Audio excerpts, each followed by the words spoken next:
For all you that follow OBX, here's a little tidbit for you. If you got one of these Stinger bug lights, 8.5, I think I've had this for maybe 3-5 years, something in there. And one night, one of the bulbs just going nuts because it kept trying to start it over and over and over. So anyway, here's what I did. See this here starter bulb, which would normally be here and here. So I went and bought a bunch of different rated starters here. It's the same thing that's inside of these here. But of course, this is not marked. Doesn't tell you squat. So it turns out it's a 25 watt. So I went and bought 2 bases and 2 starters and hooked them up, even though this one was still good, but the other one wasn't. It was done, but it was starting slow. So instead of going to spend $70 to $120 for another one, you can spend $7. And here, I'll hook it up so you can check it out. Okay, I'm going to have to, let's see, I'm trying to figure out how I can do this while I'm holding this.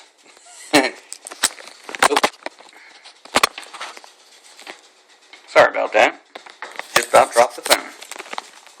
Alright, so anyway, there you go. I got a black light and a regular light in there. I don't remember exactly what they're called, but one's pure black light and one's not. They're both from the manufacturer.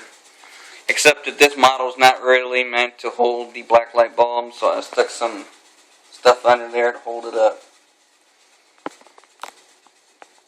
And there it is. Starts right on up. Not a problem anymore. But $7, that's a lot better than spending $70 to $120 more. So there you go. And I have been working on my solar again. And got most of my soldering done. But here, can't really see that very well. There, got a green ring here. That's to turn on all your indicators, and you can see my trimetrics on. Shunt's not hooked up, but it is being powered up by solar. Alright, so then you press that. It shows all my breakers are open or tripped. And these green LEDs are freaking bright. Alright. And plus, there is a green light in here, but because I got all the lights on in here, you can't really see it that well. You can see it through there a little bit. So anyway, this here will make it easier to turn on the LED that will be facing down on this. And then this will be a CFL. The ring will come on with the light when I turn it on. And I got my 1/4" mono jacks down here for all my Harbor Freight lights. Excuse me. Fuse protecting all my indicators. Fuse protecting my trimetric.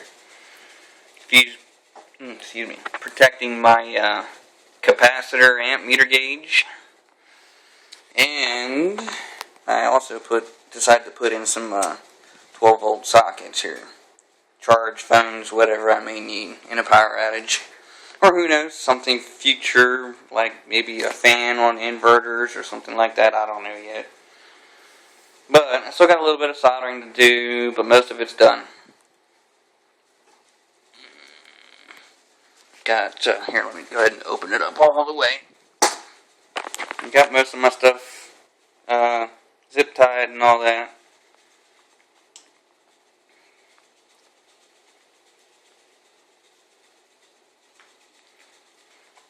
But like I said, I still got a few more wires to run yet, and I'm probably not going to do that